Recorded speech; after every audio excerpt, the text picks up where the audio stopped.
Hey guys, Cam here from today's iPhone.com, and I'm just waiting for this week's questions to load. And I think that's them. No? Quiz Cam, episode 1.0.7, coming up after the break once they load. There we go! Hey!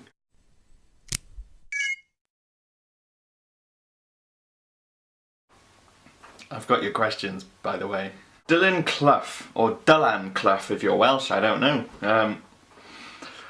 Do you think Apple will ever make a video game console? I think they already have, and it's called the Apple TV. It's a question that I would have asked a few years ago, but now with AirPlay and games having AirPlay built in and having your iPad and your Apple TV plugged into your TV set, there's no reason why you can't just stream your games from your iPad without actually having to go and buy a bespoke games console. So I don't see Apple creating a specific games console. They've done it in the past. I believe it was called the Pippin and it didn't sell. So no, they're not going to make a specific one, but Apple TV will be getting updated so that it becomes more of a all-in-one solution that can do more than just play videos and audios. You can play any sorts of games through there, and eventually they will become console quality, and they're almost at that point now, especially with games like Real Racing 2. Jay Zarob, also, what kind of setup are you running these days? Looks like a MacBook with a huge external monitor. Yes, it is. It's a MacBook Air,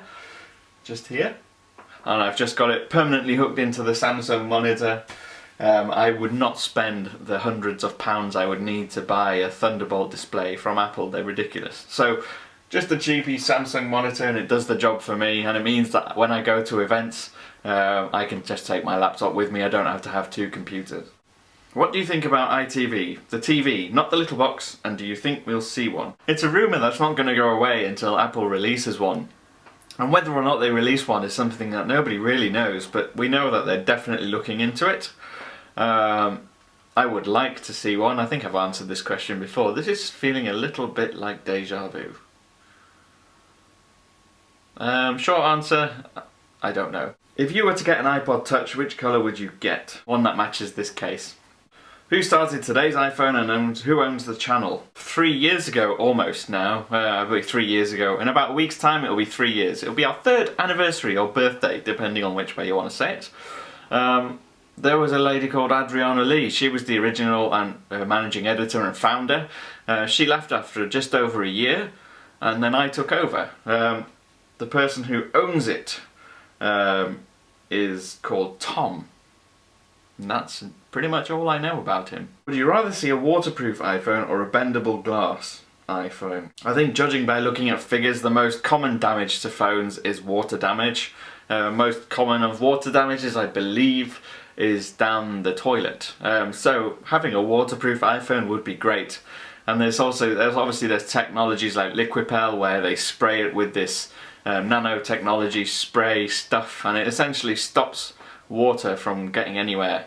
It's fantastic stuff, and I wish that they would involve it somehow, integrate it into the manufacturing process so that all phones had that coating on them. It would be really, really good. Not for insurance companies though, but then who cares about them?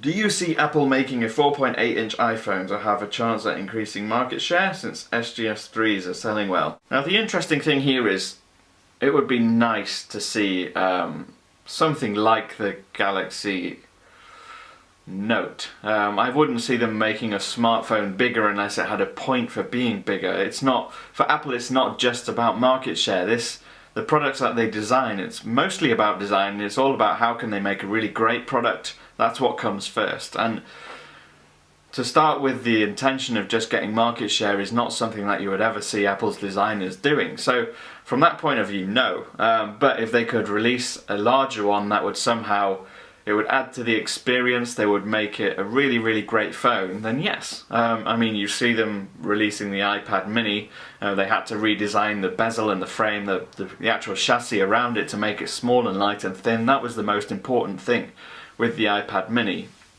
And because of that, they left out things like a Retina display, which they could have easily put in there if they just made the device a bit bigger and bulkier and a little bit heavier. But the whole point is to make it look and feel nice. And that's what you find with most of Apple's products. That's why the iPhone 5 doesn't have a 4.8-inch display. It's usable really easily with one hand, as you can see from their adverts with their, you know, the thumb thing that they do. So no, I don't think they will, but I'm sure that they would consider it if they saw an actual day-to-day use purpose scenario for it. Your favourite product at CES 2013? Undoubtedly the Lego Mindstorms EV3. It's a Lego robot that you can control from your iPhone. Costs about $350, but it looks amazing. If you were stuck in a room, which would you choose, the iPad mini or iPhone 5? Now it depends on the room, because if I was stuck in a room, the last thing I'm thinking of is about my iPhone or my iPad. I would be wanting to find a way to get out that room pretty sharpish, so that if there was a window, I would choose whichever device I could throw at the window and smash the window open. If there were no windows, I would use either of them to browse the web on picking locks, and if there were no doors, then I would download a teleporter app or something. Sonic collects rings, not coins. Mario is the coin grabber. Yeah, I know. When I was talking about Sonic last week, I did have rings in my mind, but for some reason I said coins, and when it came to editing it, I didn't even realise, so very sorry. Anyway, that's been it from me. This was episode 1.0.7 of Quiz Cam. If you've got any more questions for me, ask them in the description, not description, that's where I type stuff. You can ask in the comments section. I'm at TIP_cam too. If you like me, you can follow me, you can ask me questions on there using the hashtag QuizCam. If you don't like me that much, you don't have to follow me. But if you do, you can also subscribe. Which side of the screen is the subscribe on? It's that side. Subscribe! Please. I make one of these every week. It's quite fun. But anyway, I'll see you again soon. Ta-ta!